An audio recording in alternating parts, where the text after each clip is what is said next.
Welcome to Health Oddity, the show that strips away the jargon and hype surrounding all things health and fitness to help you live a long, strong and energetic life. Lining up at the bar this week, here's Peter Lant, Paul Bassett and James St. Pierre.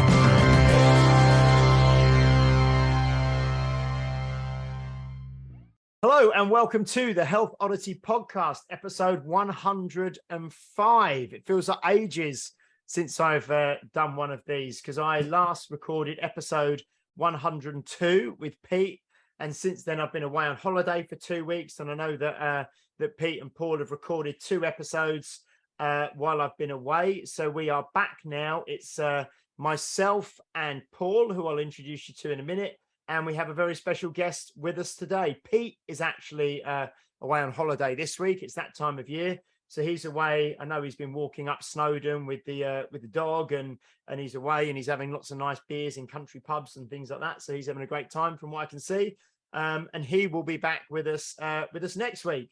So Paul, how are you doing today? I'm all right. Yeah. How are you coping with the fact that the last 2 episodes of me and Pete were the highest rated ones we've had? Well, that at the time of recording, they haven't actually aired. Oh, I know that's purely trying to rile me, and it's a lie. Yeah. I'm just trying to push my percentage of attendance a bit higher.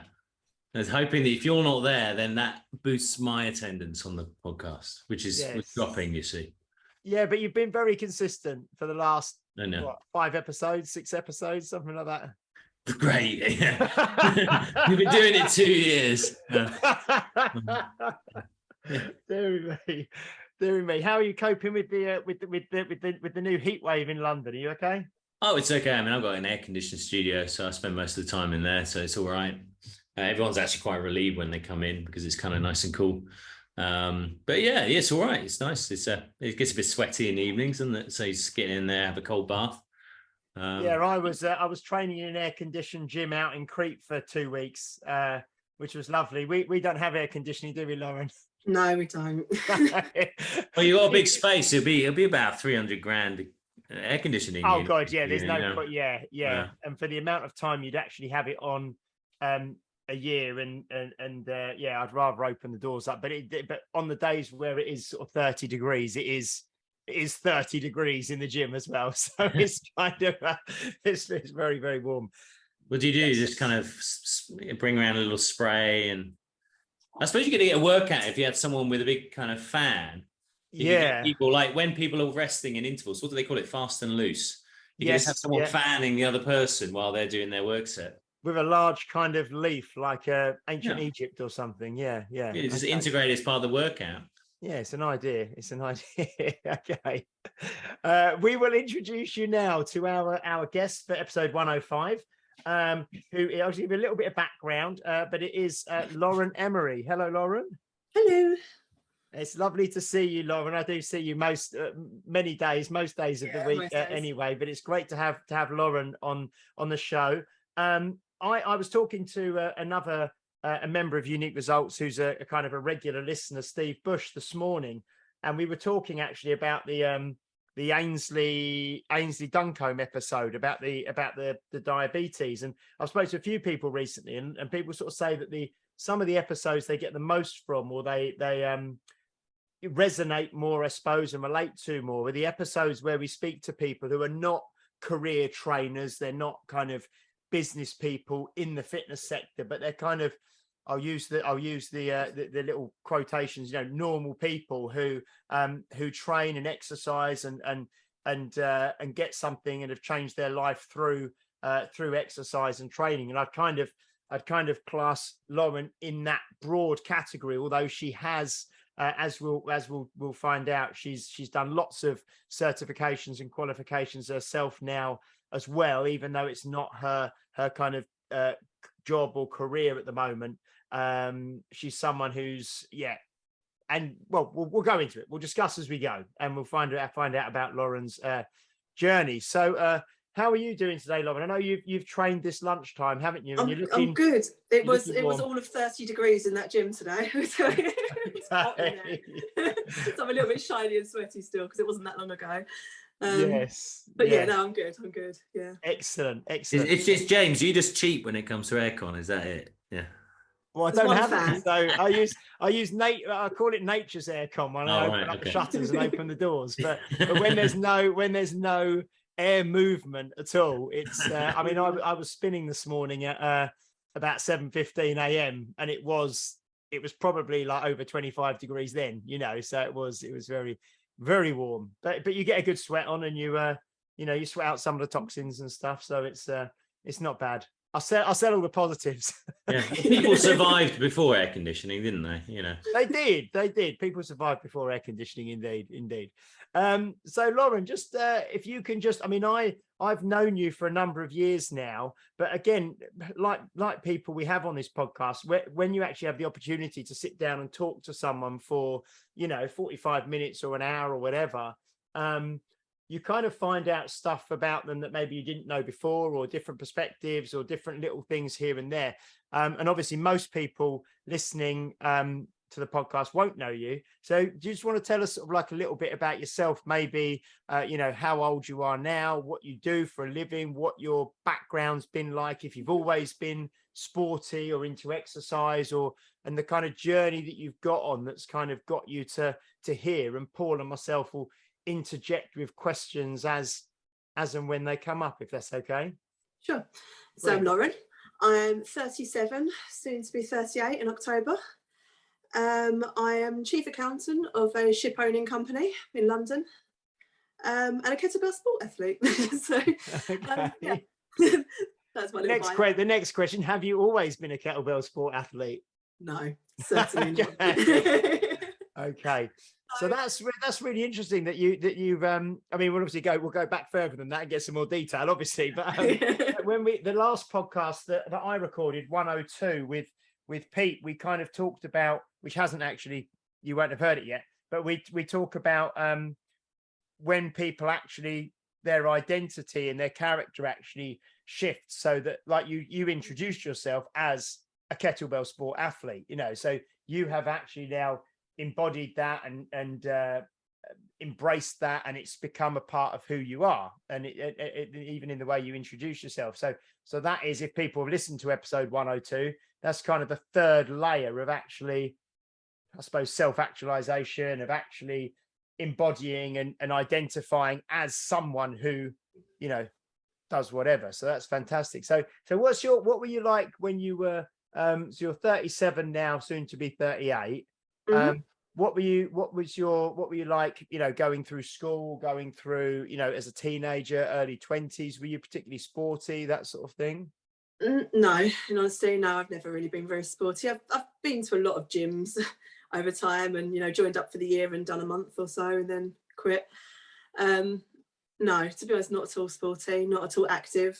My job up until lockdown was 5 days a week in London. It was a very sociable job, so I was out drinking to excess, 2, maybe even 3 days a week, 3 nights a week, which meant you put on a lot of weight, you don't get any sleep,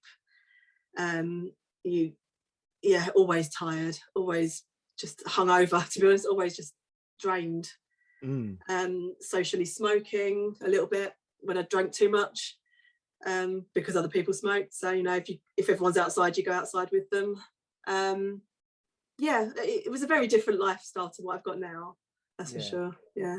And I think Pete mentioned to me, I think it might have been on one of the podcasts or in a conversation, that because you I think it might have been at the David Keown Day or something, he saw a picture of you on the wall at the gym, which wasn't taken like ages ago. It was only like a couple of years back, and how much different you are now. And people kind of probably, and a lot of people get this, that they see someone like yourself now who's really into training, and you're training regularly, and now you're competing as well. And they kind of think, oh, I just thought you'd kind of always been like that. You'd always been into training. And he obviously could visibly see from the photograph a couple of years back to how you are now, that you kind of look very different with all the training as well. So what you said you kind of joined gyms over the years and did a month and then stopped. I suppose kind of why was that, or over what kind of period of time did you do that, and then what changed? You know, what's the, because a lot of people are probably in that position, you know, where they go to, you know, they've tried and they stop, they start, they stop, they stop, they stop, you know, and they kind of go through this pattern of keep trying and keep kind of giving up, as it were. So I probably started doing it around the age of 18, and right up until I joined Unique Results 3.5 years ago. So I think you feel like you should go to the gym, so you sign up for it, and then you go there. You don't know how to use any of the equipment. I was overweight. I was tired from work. And no one knows that you've been or not, so you could tell people you've been to the gym, but you haven't really been to the gym. And well, you should exercise. I never enjoyed it. I didn't know how to use anything. I think that was the bigger problem, is you don't know how to use any of the equipment. I'd never touched the barbell, and the machines, just, you know, my coordination's not brilliant, and the sort of working out how to use it was just too much. I just didn't enjoy it, if I'm honest. So you had before you even started doing any health and fitness, you were someone who kind of gone through typical kind of, you'd gone through school, done PE whenever you were told to do it, and then really once you got into professional life, had never really attended to your health in any way. It was just, you know, you just went out with your friends, ate whenever you felt like eating, you occasionally walk around, you were commuting obviously, and have a, you know, working in accountancy. I suspect you're probably sitting at a desk quite a lot. So you kind of got that momentum in one direction. What kind of happened? Was there a catalyst? Was there an event? Was there someone said something? What made you start making that decision? I was getting bored. So for about 6 months before I joined Unique Results, I was just saying, like, to colleagues and stuff, that we were just going out drinking for the sake of it, and we were just always tired, all of us, and it wasn't fun anymore. You know, we weren't as young as we were. You know, you can't get by with as little sleep as you were when you were younger, and yeah, just feeling under the weather pretty much all the time, and just knowing that I didn't really want to do it. What did they do? Did they have a similar feeling, or was it just you and were you just the one thinking about this? Just me, and it still is just me, unfortunately. So why do you think you? Oh, go on. I was just going to say, so are they that group of friends that you used to go out drinking with? You know, I know things are a bit different now. Not everyone's in London, maybe 5 days a week, but that group of friends are still doing that same thing and got that same lifestyle, as far as you know. Yeah. Yeah, they do. They do. Yeah. I mean, so you looking at that? What do you think when you see that? I miss it. I'm not going to lie. Like, I miss just being able to go out when I want to go out and do what I want to do. And especially at the moment, it's competition season for me with Kettlebell Sport. So I don't have the choice of just doing what I want to do. I've got commitments that I have to fulfill at the moment. So I can't really do it. And I get called boring sometimes, but you know, it's not forever. I don't get that. Like, you're the one going out there doing these crazy events. Yeah. How is that boring? Because it's not the lifestyle that they have. You know, I can't just go out and get drunk on a Tuesday because that's when we're going out. It's not that easy anymore. It's interesting because you say you can't do that and you can't just go to the pub, but obviously you can, because you've got free will. But you've chosen that. This is what's really interesting. You've chosen a different path for yourself, haven't you? But it shows the level of commitment and discipline that you have, it has become now, well, I can't do that because this is more important to me. You know what I mean? Like, that what you're doing now is more important to you than going and sitting in the pub and having, you know, 5 pints with your friends or whatever. So that again is a different level of kind of, you know, identifying as, you know, you're a different person now. You're not just doing different things. You are a different person, which is really interesting, because it's been this change over the course of, you know, if we look at your whole life of 38 years, this change has actually happened fairly recently, hasn't it? It's really in the last sort of, say, 3 years or something, you know, of your life that it's totally changed. And I know that obviously now you're so you started training, and things were obviously different because you stuck doing something for more than a month. You kind of got into the habit and the routine of training and things. And what was different this last time? I know we'll move into, when you kind of connected with Finn, friend of the show, Finn Bartulan, and, you kind of got into Kettlebell Sport and you started being, doing the strong first stuff and all the rest of it as well. But initially, what kind of what was different for you in your head that made this not just another, 1 month attempt and then give up again? There's a lot more accountability where we are, like a Unique Result. So I had a personal trainer who I was accountable to. And I don't know, I just think it was the right time for me. I'd sort of done what I wanted to do, like all the socialise, like the heavy socialising side of things. I was looking to settle down somewhere and live somewhere. I've moved house a lot since being an adult. I've moved house maybe every 2 years since I was 18, and finally moved to Chelmsford 4 years ago, maybe. This is the first place I've ever stuck. So I think I was just ready to settle a bit more. And, I'm getting older. It's like, no, it's easy to go out and get like 4 hours sleep and then do it all again the next day. Well, let's caveat that with the fact that if you're getting older, most people at any age can't do what you're doing. In most of their physical condition, put that in front of an 18-year-old, do what you're doing with an 18-year-old rugby player, male rugby player, and they struggle to do anything like what you're doing. So, you're obviously taking yourself into the best shape of your life. Is that, if you were to, James used the word path before, path you're on. Has that path been laid out, or is it just one that's kind of meandered? Well, where you are now, is that by design? Not really, I'll be honest. No. I joined Unique Results, like the gym, just because I was joining a gym again. The gym I was using closed down, so I was just looking for another gym. And I don't know what. It just, the people that came into my life seem to have shaped it in that direction, and now I'm sort of shaping it myself. But I think it was more to do with the people around me. There is that phrase, if you want to get good at walking, join a rambling group, and I suppose, James, and you can answer this better than me because obviously it's your business, but the big aspect of what you do is the community, isn't it?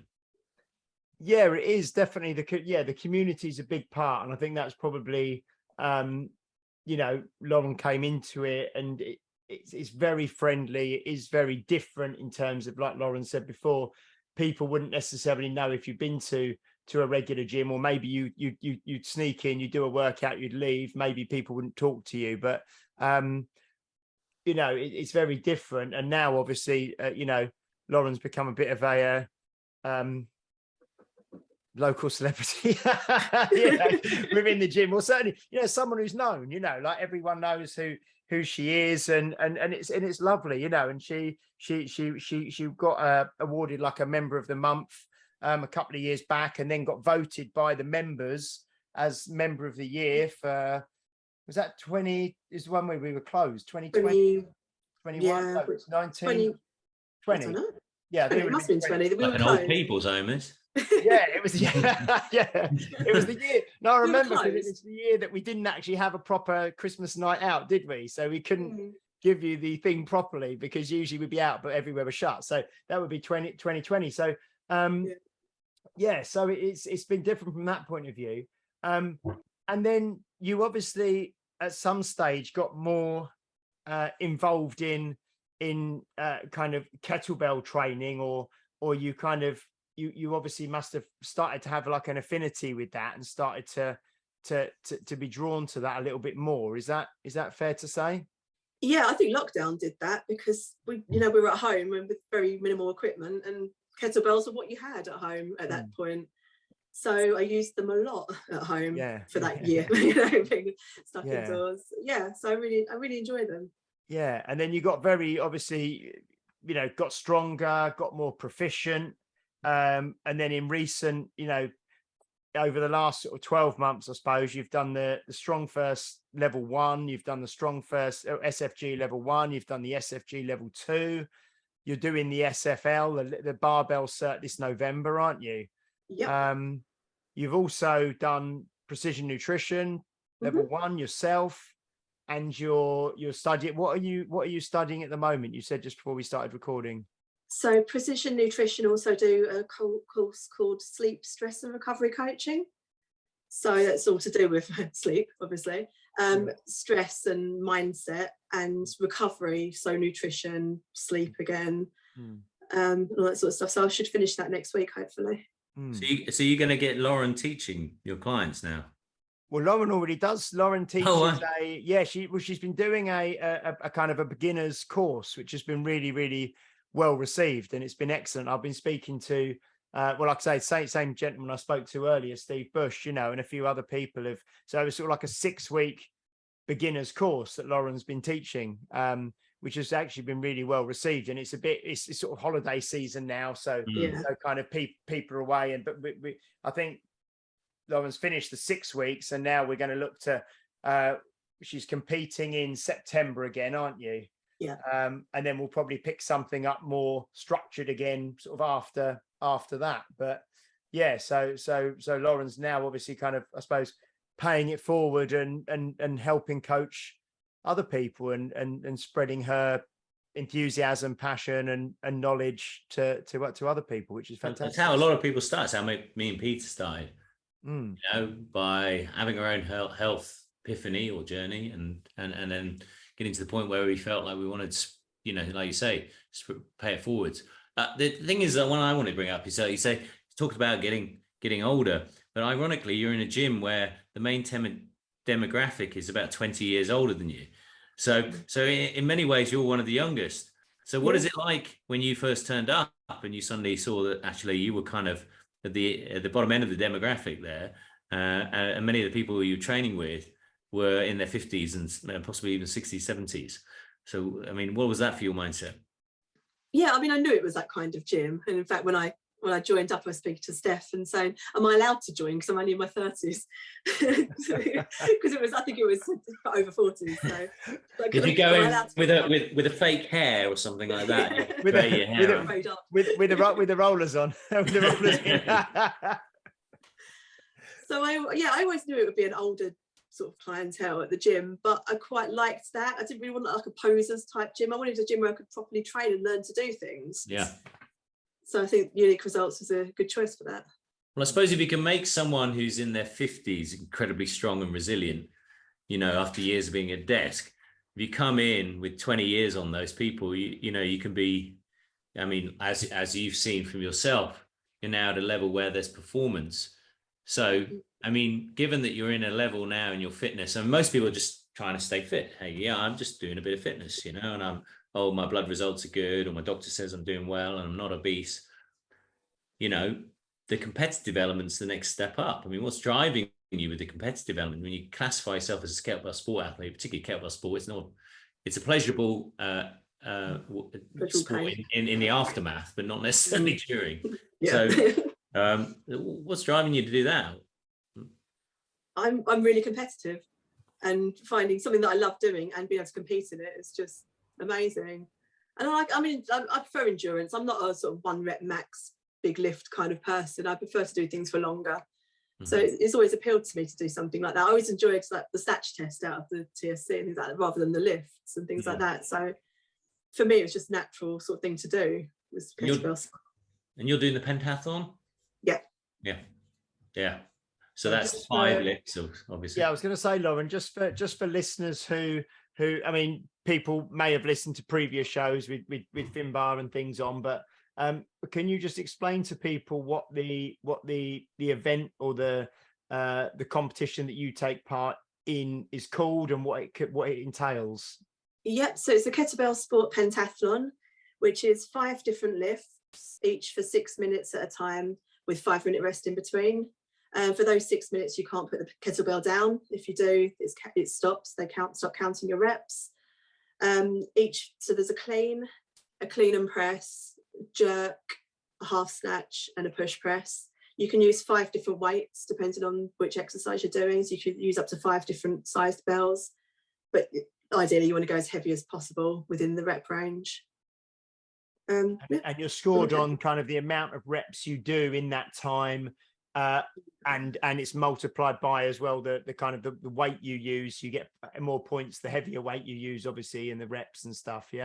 Yeah, so there's a maximum number of reps you can do for each exercise. So within the 6 minutes, you can do 120 cleans, 60 clean and press. It's going to test me now. 120 jerks, 108 half snatches, and 120 push presses. So you ideally want to go as heavy as you can, but also be able to hit all of those repetitions in the 6 minutes.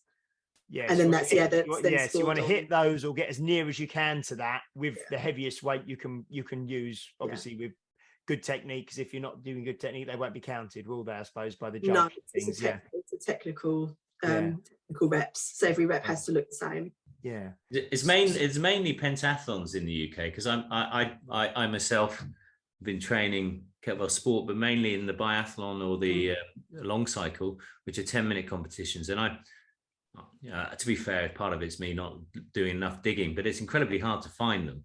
So is it mainly pentathlons out there at the moment?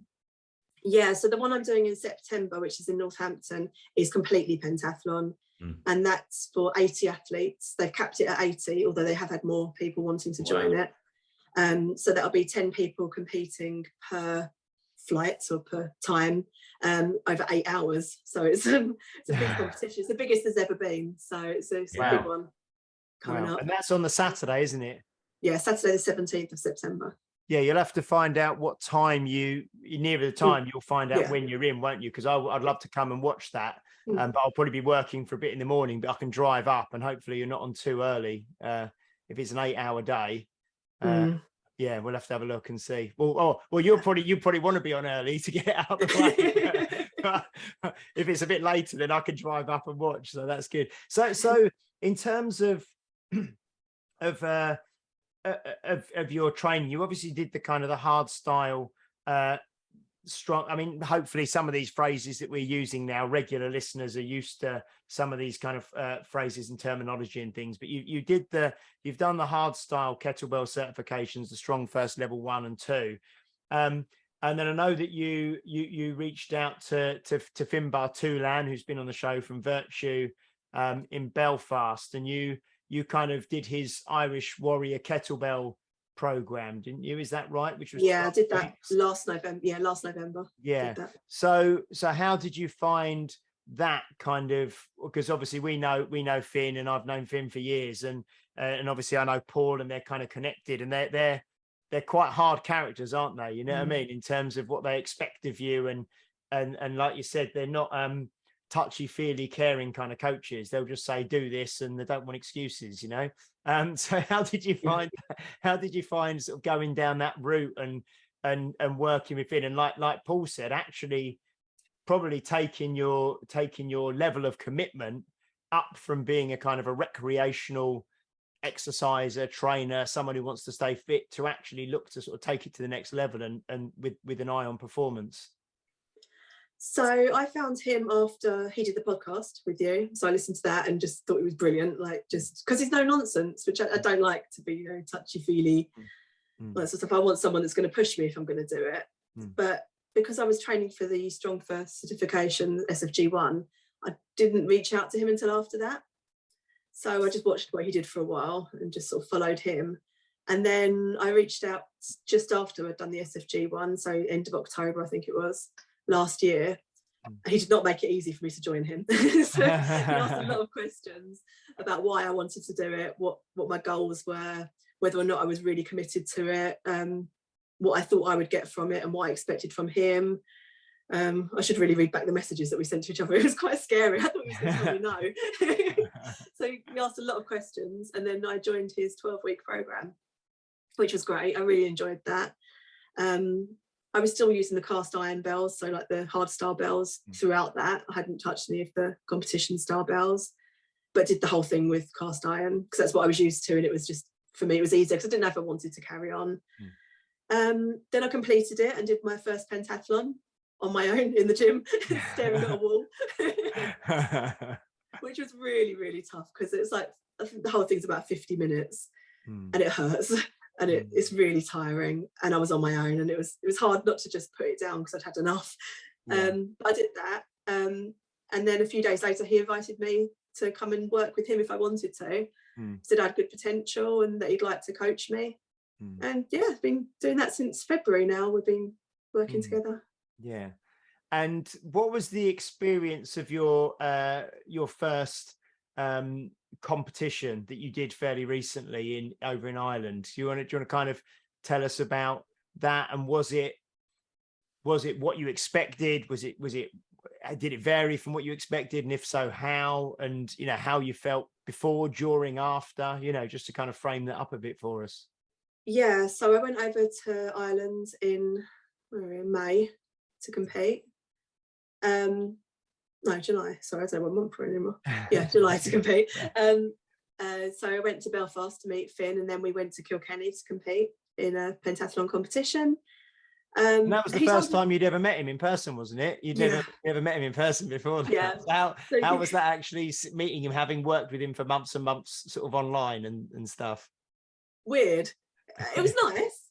Yeah. His accent's a lot stronger when he's excited to meet everyone, so it's really hard to understand him a lot. But yeah, no, it was really nice. It was good to properly meet him, and thankfully I get to again next month. So that was good. So yeah, we went over. We both competed. I competed for his team, Virtue. Yeah, it was good. It was difficult.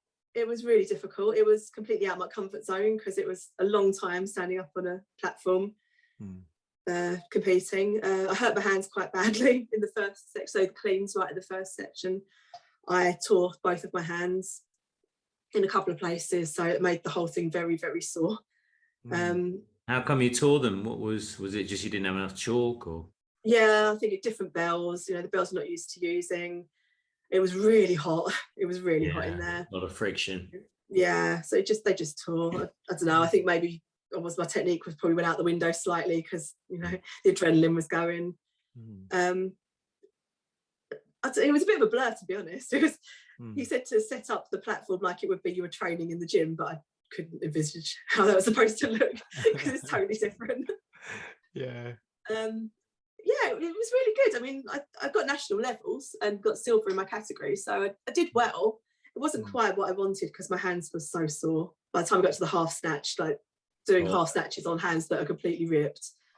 So starting your set with already ripped hands is it's gonna hurt. That's like starting running a marathon with, I don't know, blisters, like one of your toenails off or a big blister on your foot, isn't it? Right at the start from the first step, that's horrible. Yeah. So tearing them at the start meant I had 4 more exercises still to do, 4 more lifts still to do with hands that were really sore. So it was tough. Did they let you tape them at all? Or once you? Yeah. So by the push press at the end, I had to bandage them up because they were really bad. They just kept ripping, and with every repetition, they were just getting worse and worse. I mean, I think the thing is when you do, like when you're going to take something to a high level, it's like swinging a kettlebell in a class and it's getting really good at it. But then when you go to that competitive level, you're suddenly thinking not only about how do I, get stronger, look better, but you're thinking about how do I create efficiencies? How do I tweak this little technique? So did you find yourself getting down a little rabbit hole in terms of how can I change my finger position? How can I do this? How can I change the way I do things to get that level of performance? It went beyond just working hard in a session to finding those little technique tips and tricks and things like that. Yeah, you had to, otherwise you just couldn't go on. So it was just moving the hands slightly, which then made it sore in other places. But I mean, I got through it. I did all the 5 lifts. I had to put down on the half snatch after halfway through because it was just too painful. But then bandaged up and carried on with the push press for the full 6 minutes afterwards. So, but it was amazing. I mean, there was so much support. I had Ben Morris, who was on the show. Friend of the show, friend of the show. He was stood in front of me, during my half snatch, just telling me just to keep going. It's just, I know it hurts, but just keep going. And he was really helpful because I think I wouldn't even have picked it up if he hadn't have been there. So was there a lot of noise? Was there a lot of sort of cheering? Was there a lot of that kind of energy when you were doing the actual event, in the hall or wherever you were? Was there? Yeah, there was a lot of people there and the loud music, and it was great. The atmosphere was amazing. Everyone was so supportive. Even though we were sort of competing against each other, everyone was just cheering everyone on. There was no like rivalry or anything like that. It was amazing. Yeah, It must have been better music than the Russian kettlebell events, where it's like it's like some weird kind of Euro pop acid techno that's usually there. So I'm just that's the only downside I think to kettlebell sport is often the music selection. No, this was like shouty rock. It was good. Oh, Hear me. And I mean, the thing is that the way you're describing this, Lauren, you must have always had, like you said, you're competitive, but I think that people, unless they've, it's like anything, isn't it? Unless you've tried something yourself and then you have some knowledge of it or some reference point of it, it's very hard to say, because some people might be listening to this and hearing you talk and you say, oh yeah, your hands were a little bit sore, you know, but you carried on. But it's sort of like, unless you've actually done, like say, a snatch test and tore your hands and kept going, you've got no concept of what it actually feels like. And I think for you to actually do that in what is a, you know, it's a recreational sport, you know, you're an amateur athlete, essentially you're doing it for fun, you know, so you're not getting anything out of it apart from, you know, the joy of competing and the sense of, you know, self-fulfillment and all the rest of it. So to actually push yourself through that much discomfort, I think there's a very small percentage of the population that would do that. Same as like running a marathon or you know, whatever you're talking about, you know, 1% of the population, if that, you know, would go through that. So you've obviously got this kind of strength there that you can and resilience that you can draw upon and put in. I mean, have you always been that I know with your career you're very successful and have you always been that determined, you know, to see something through if you say you're going to do it? Yeah. I think, yeah, it's like A-type, isn't it? When you're always driven to be the best at whatever you're doing. I'm not very good at losing. I'm not very good at not being good at things, which my personal trainer Russell, tell you, not very good when I'm not very good at something. How do you deal with that when you're in a group? So say like when you're doing group class or something like that, and you could tell there's some, because you can get different personalities in the group, and you know, sometimes you get people and they're rolling their eyes at an exercise or they're not really putting their effort in. How do you deal with that when you're training in groups and things like that? I just think everybody's different, and I'm not competing against anybody else, especially at the gym. So yeah, it's just finding ways for everyone to enjoy it in their own way. And not everyone's the same, you know, some people don't look like they're having fun, but maybe they are, you know, it's just the way they are. I think that because I know as well you're now doing, you know, full pull-ups, aren't you, which has been a long time coming, and like you say, that kind of, I think it's going back, this conversation I only referenced it because it was the last podcast I recorded before I went on holiday with Pete, but that feeling of, you know, it takes a long time to get to say 1 chin up, and then to get to 2 chin ups and 3 chin ups, and then it takes a long time to get to 1 pull up, and most people are not prepared to put in the time to actually learn a skill and develop a strength and actually take, you know, potentially, you know, a year or more than a year, 18 months, 2 years to actually get good at something, to actually get 1 rep at something, because it's this instant, you know, gratification and it's learning a skill, you know. So you're definitely doing things different than most people. I know when we talk to people on the podcast, obviously a lot of the people we talk to have got a similar kind of mindset, so it can sometimes feel that everyone has that mindset. But just talking to, for example, like I mentioned earlier, Steve this morning was talking about kettlebells, and he said, oh well, to begin with I didn't really feel like I wasn't getting a good workout, you know, because he wasn't coming out sweating at the end. But I was like, well, it's learning a skill, you know, and you have to put in the time to learn the skill. And then if you learn the skill, then you can start to work a little bit harder, but you can't just go in and start working hard at something that you've got no skill base on, can you?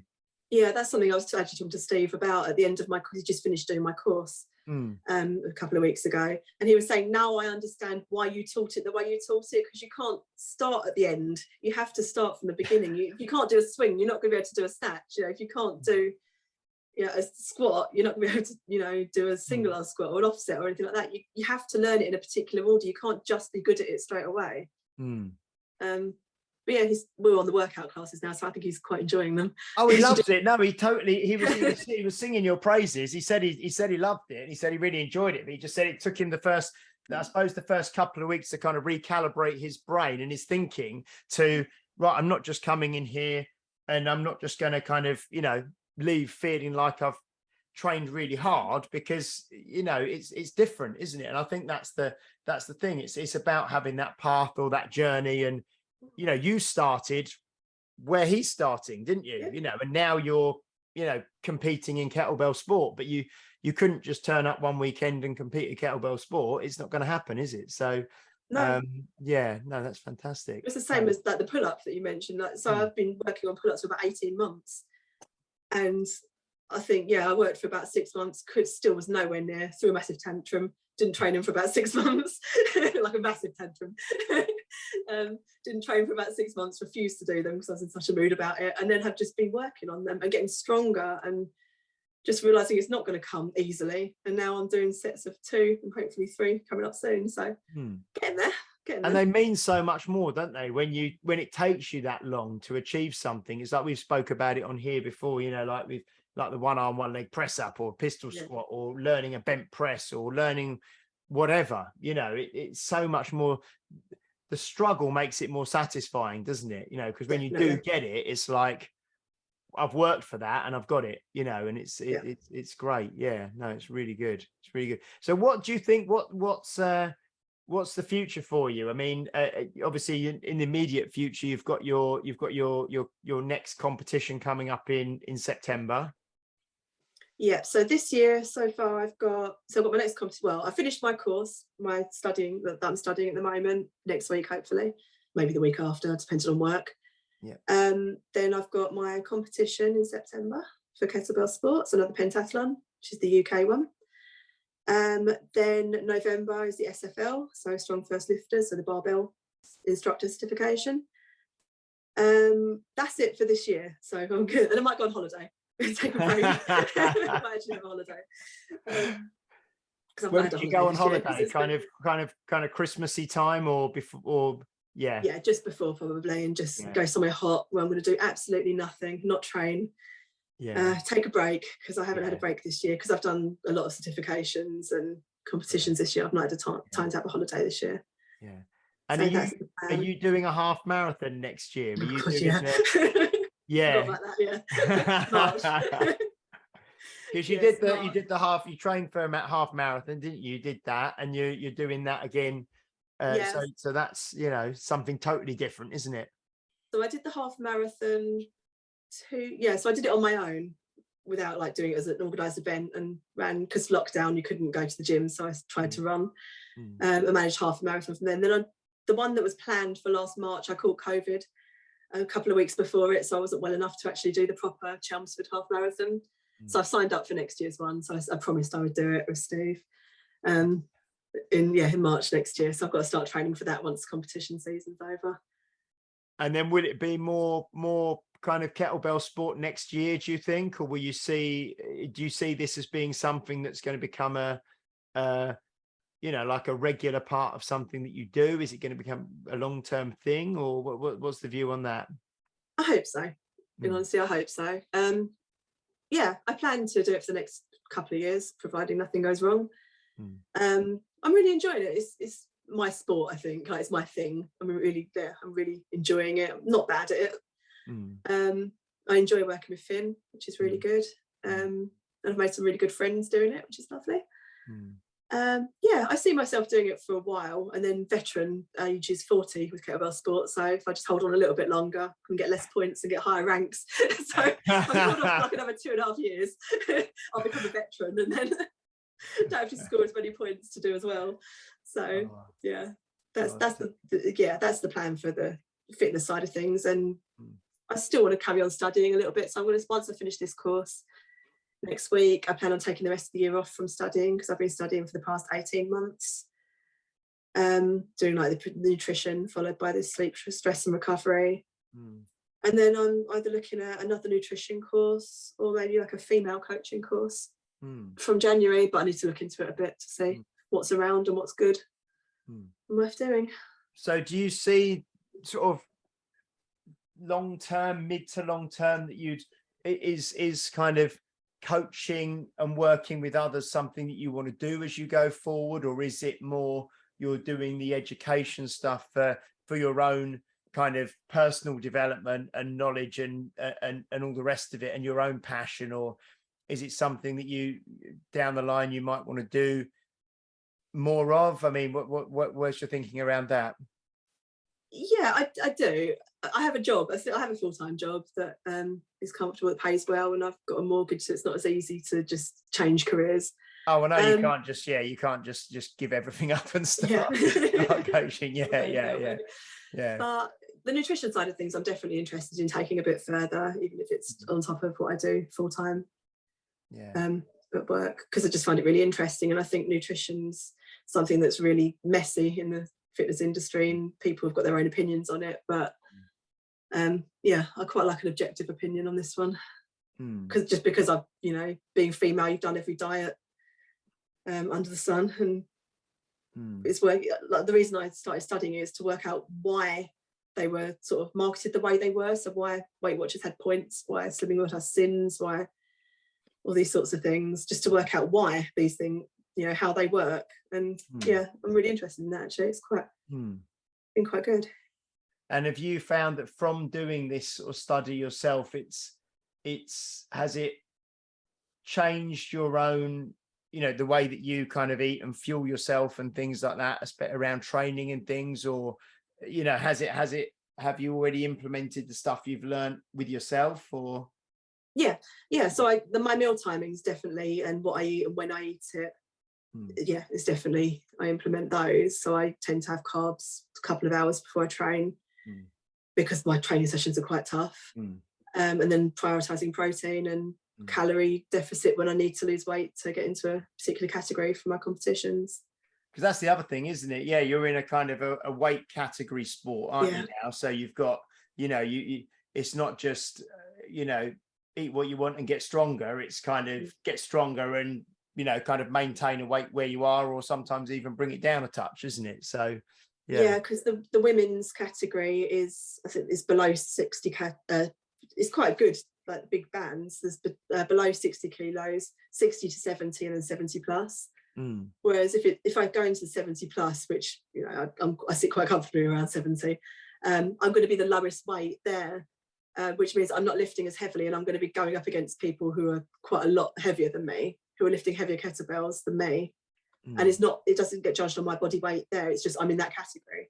So I try to keep myself in the middle. You could be against someone who's 80 or 90 or 100 kilos, couldn't you? Who's got the capacity to just deal with heavier weights because of their much bigger people, bigger body size, So if I sit in the 60 to 70, it's quite nice because I'm nearer the top of that range. So that means that I can lift heavier than a lot of people in it, which is good. Yeah, excellent. And I know you do share a lot of your training and stuff, don't you, on your on Instagram and things, I think is your weapon of choice for that.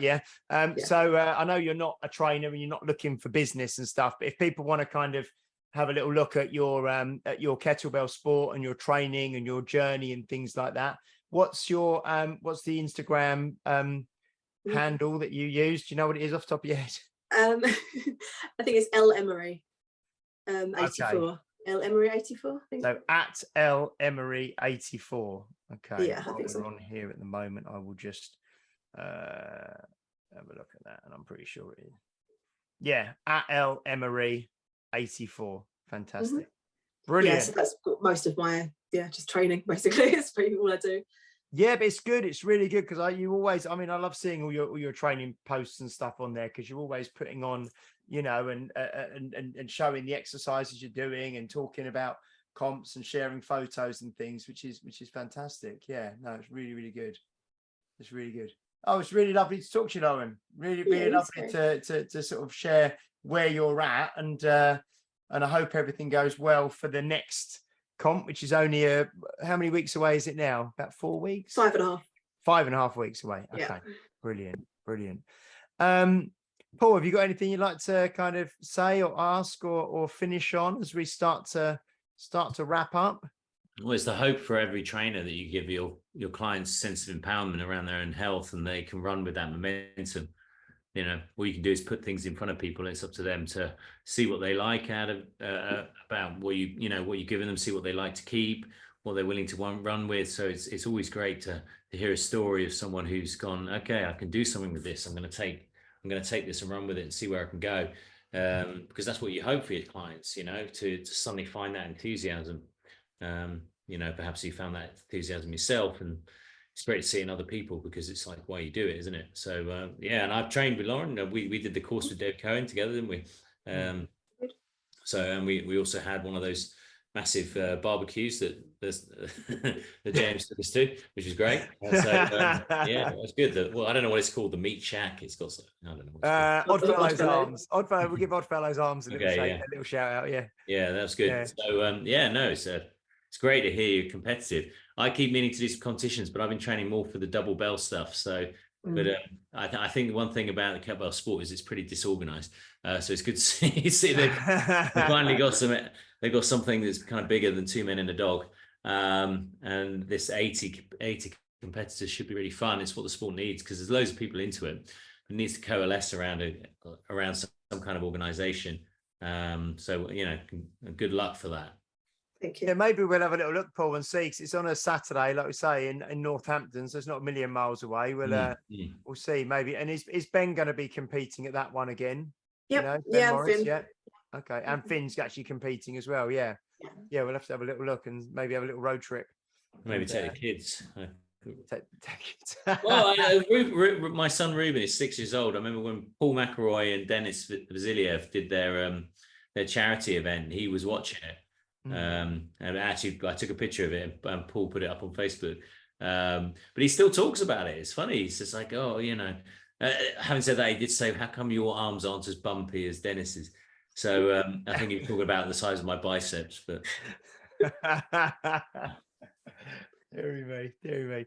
Yeah, so thanks, Lauren. That's great, and it'll be great. We'll obviously give an update when you've done your comp for the listeners, so they'll be able to know how you've done.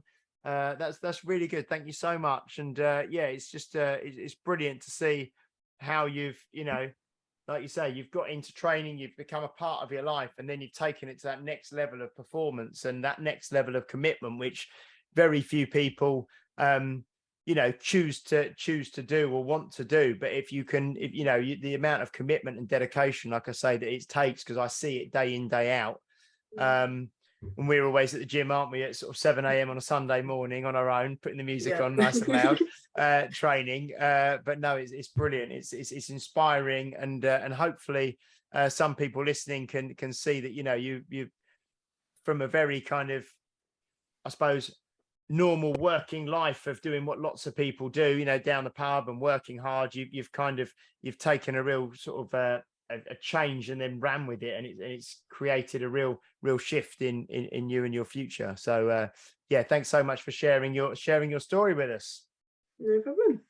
Cool. So thank you very much, guys, for listening. We will be back next time for episode 106, where it will be myself, Paul, and Pete. It should be a full lot of hosts, and potentially with a guest as well. I have to check when we have got guests booked in the future. It's just having a look at when they are. But thank you very much. If you've enjoyed this episode, please share, like, subscribe, leave a review if you're listening on a platform that allows you to do so. If you'd like to join the Facebook group, just go into groups on Facebook, click on Health Oddity, and ask to join, and we will let you in.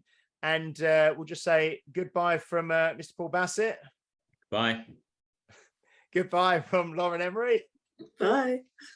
And goodbye from me. We will see you next week. Thank you and goodbye. You've been listening to Health Odyssey with Peter Lant, Paul Bassett, and James St. Pierre. To get your regular fix of hype-free health, you can subscribe and leave a review wherever you get your favorite podcasts. You can find out more on today's and other topics at healthodyssey.com, or find us on Facebook or Instagram by searching for Health Odyssey.